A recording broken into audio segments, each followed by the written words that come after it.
Good afternoon, guys. How are you doing? Guys and girls. Guys and women. Guys and ladies. Anyway, listen. I'm here to warn you guys. Friday and Monday could be very bad days indeed for the stock market. And one of the reasons why I'm saying this is the stock market right now is way up. It's been pumped up with corporate buybacks. The shareholders and corporations have been making a fortune, you know, and they can't stop this madness. They really love it because they're making all kinds of money. Anyway, Friday, and the reason why is it's got everything to do with the Brexit. And this is why it could be very bad on Friday and Monday. It could be a bloodbath, to tell you the truth, honestly, because the markets are pumped up so high. We're going to have to get the charts open just a second. Let me get them started right here, and let's take a look. What we got here is, I got a picture off of the screen here. It's of Stephen Barclay, the United Kingdom's Brexit minister. And what he basically said was that the government's deal is there's no easy options here, basically, he's saying. Everything's difficult right now as far as it concerns Brexit. So they're going to try to get the government's deal through tomorrow on Friday. The deal between United Kingdom and the European Union. The same deal that Theresa May tried to pass through Parliament twice before, and twice before it's failed. They're going to try to get it through tomorrow. There's extreme pressure right now. Even though the members of Parliament do not like it, there's extreme pressure on them to pass this deal tomorrow. So we're going to have to wait and see if they will pass it the third time. I can't see it coming past the fourth time. They said here that, where is it? That they've agreed to anyway, they did these indicative votes yesterday. The Parliament did, and none of them, they voted nay on all of them. So the Speaker of the House now has agreed. This guy right here, Barkow, he's agreed now to go ahead and let it go to another vote tomorrow, Friday. Now we're going to have to wait and see. Now I think that the vote might be kind of late in the day for the stock market. If it's a nay vote, if they vote it down again for the third time, I cannot see this not adversely affecting the stock market, and perhaps profoundly.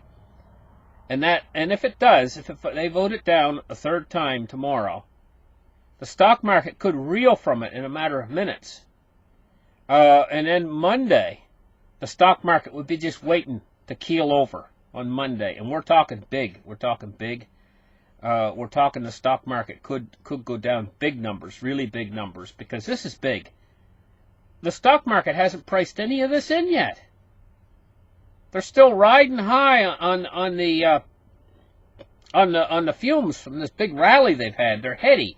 They're just like a guy that's coming out of the dentist office and he's had laughing gas, you know. They're like, woohoo, woohoo, look at the stock market. Wow, you know. Yeah, wow is right. If they vote this thing down tomorrow, then it's going to be much more likely that we're going to have a hard Brexit on the 12th, which is not far away. It's only a couple weeks away. You know, what are they going to do if they vote this thing down tomorrow? It goes down for a third time. What are the options? The Parliament's already voted on all the options, and they selected none of them. Okay? And they've made a rule that they can't vote on those options again. That's the rule. They can't vote. I believe I'm correct on that. I read it in the news there that they said, okay, can't vote on it again. So once they voted them down, so they voted all these options down. The only thing that they got left is Article 50, which is clocked. The clock is counting. Only like 2 weeks from now, Article 50, and comes into effect, and boom. Now the country itself, Great Britain, United Kingdom, is divided on this issue, almost 50-50. That's why it's been tearing the country apart. You've got half of the people out there in the United Kingdom, which represents a large chunk of people in the United Kingdom, who want to see all this go away, and they want to actually, a lot of them want to stay, let's face it, a lot of them want to stay in the European Union. Or they want to hold a second referendum, which they think they can win. You know, or they want Article 50 to be nullified and gone. And then we got the other half of the people who want to leave the European Union. So we got this division in the country, a churning division of 50% of the people want it and 50% of the people don't. And they've set hard lines on this. No compromises between either side, between either camp in Great Britain. So, just a warning about what might happen to the stock market. Now, what we want to talk about right now is the gold price. At the same time as the stock market's been pumped up to infinity, the gold price, you know, has been suppressed for a long time, and it's just taken a beating today, an awful beating, down $18.40. It's broken down below $1,200. So gold right now is on sale. I must remember what happened to gold and silver last time around when they voted to leave the European Union, and they took the markets by surprise because the markets thought that they were going to vote to stay in the European Union. I must remember what happened to gold and silver at that moment. It was incredible. I was loving it that night, watching the price of gold and silver soar, just from that. And it wasn't that they were going to leave immediately. It was like 2 years from now.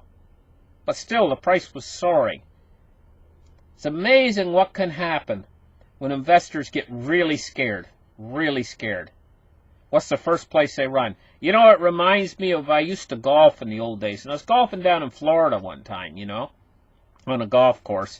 And they had these little buildings that were where the toilets were, you know, on the golf course. And they had two of these little buildings. They had them positioned so that they weren't, no matter what hole you were on the golf course, it wasn't too far to walk to one of these little buildings, where they had a little flat roof on it, and they had a men and a woman's toilet in there, you know, and then they had a little awning out over the edge of the building.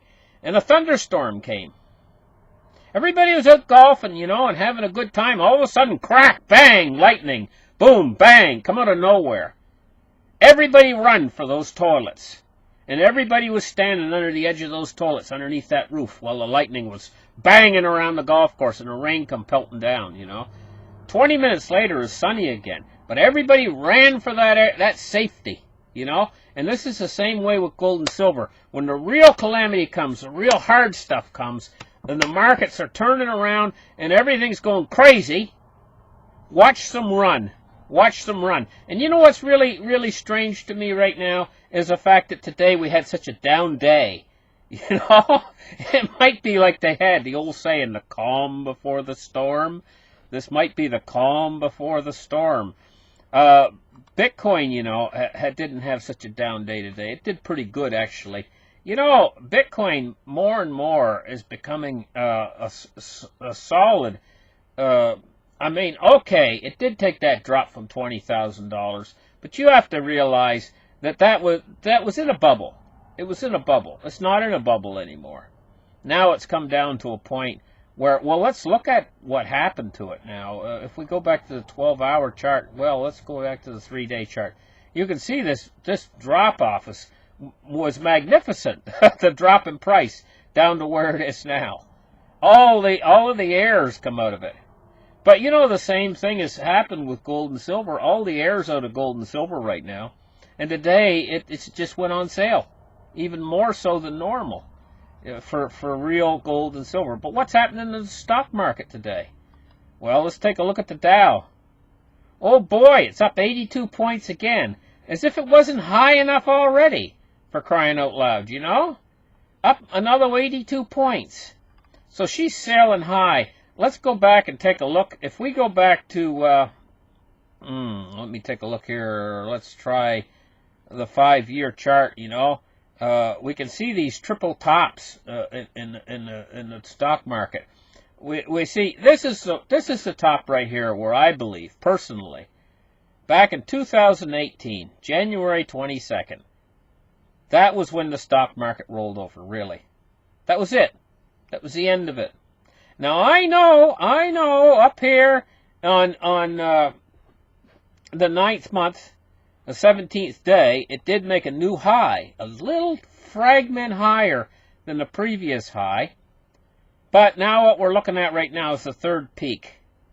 And we notice that this one right here is not quite as high as the last two. You know? And she's maintaining it. It's almost like, I'm not going to say a dead cat bounce, but, you know, this is where I think she really rolls over. But here's the thing, guys. The Federal Reserve and the world central banks now at this point are out of options. They've exhausted everything. They've already used quantitative easing before in the past, and we've already been through magnificently low interest rates for like 11 years now, you know, and they've been through a long period of quantitative easing. What they were actually trying to do was they were trying to create a little bit of a hedge for themselves in case of the next crisis by getting creeping interest rates up and lowering their balance book. This is what they were trying to do. But they've been flattened. This little bounce down right here, it flattened them. It scared them. Right there. You know? March 4th, 2019, basically. If we go to the 1 year, just take the 1 year chart. This little dip right here. That little dip right there, 2018. No, it was December 24th. Around December 24th. That's what scared them. That bottom right there. That bottom right there is what scared the living bejesus out of them. And ever since then, that made them quit their quantitative tightening and quit their interest rate hikes all of next year for the foreseeable future. No more interest rate hikes. Right there. That little dip right there. Now, I thought it would take a lot more than that to make them quit these policies and go back. But now they've done. They're quit. They've went back. And so what they're in right now, they haven't really started accommodative monetary policy yet. But they don't have much to work with for accommodative monetary policy. They could go back to quantitative easing. It's not going to do a lot. Now at this point it's pushing on a string. They could go back and they could cut interest rates back down to zero. It's not going to do a lot because they're not very far off the mark right now. They're only 2-point-something%. So they haven't got much to work with in those two areas. Normally in a recession, those are the two areas they work with to get us out of a recession. But when this recession comes, they've already exhausted those two possibilities. So now what are they going to do? Well, there's only one option left open available to them. And I call it the Great Print. It's the final option. Helicopter money. It's the final option. So what they're going to have to do is they're going to have to do these two accommodative monetary policies. It'll help a little bit. A new round of quantitative easing and also lowering interest rates back to zero. It'll help a little bit. But then they're going to have to come in with this magnificent new stimulus called helicopter money. And a lot of helicopter money relies upon social programs. You know? Basically socializing everything. Basically just taking all the people out there and giving them money. Basically what it amounts to. Yeah, sure, they'll make excuses why they're doing it. You know? A guaranteed income for all. Isn't this wonderful, you know? But you'll find that the guaranteed income for all is probably going to be more money than most people make at their jobs. And at the same time, if you keep your job, you'll get the guaranteed income probably on top of what you're already making. You know? And for people that don't have jobs, suddenly they'll have enough money to go out and rent an apartment and get out of their parents' basement for the first time in 5 years. But this is the only option available left. The only viable option to try to stimulate the economy. And this is what happens with Keynes' way of thinking. Keynesian way of thinking. This is what actually the end game is. Keynes himself said, basically, he said, you're all up the creek without a paddle in the end. That's not his exact words, but that's basically what he said in the end game for his policies. You know, where they just keep expanding and expanding and expanding the monetary supply and trying to make everybody rich through the wealth effect. Well, helicopter money is the wealth effect on steroids, and this is the final straw, because they can't let the deflation settle in, because it would destroy not only the economy, but would destroy everything that they've worked for. The Federal Reserve, all of these cushy government jobs and everything else, the government to just go broke. Where's their paycheck going to come from? How are they going to pay out all the Social Security checks? They don't want the elderly making a march on them, waving their canes above their head, shouting, "Where's our Social Security check?" They want to be able to get to stay in power themselves, and how they stay in power is they got to pay everybody. So how are they going to pay everybody? Well, they're just going to inflate the dollar and inflate it and inflate it and inflate it. That's the only route that they have available to them, and that's the route they're going to take. 100% sure. So we have these guys out there who are deflationists, who say, okay, this system's going to spiral down into deflation. And yes, they're right. That's what would happen if the Fed and the central banks did not react. The system would deflate. The credit bubbles and all these bubbles would pop. And the money would become scarce. Money would become more valuable, just like it did during the Great Depression. And this is a self-feeding, self-perpetuating cycle. And it would happen fast. The stock market would fall. Everything would start to cave in around it. So because they're not going to let that happen, what they're going to do is the stock market is coming in for a little fall. Again, probably worse than the fall we had last time.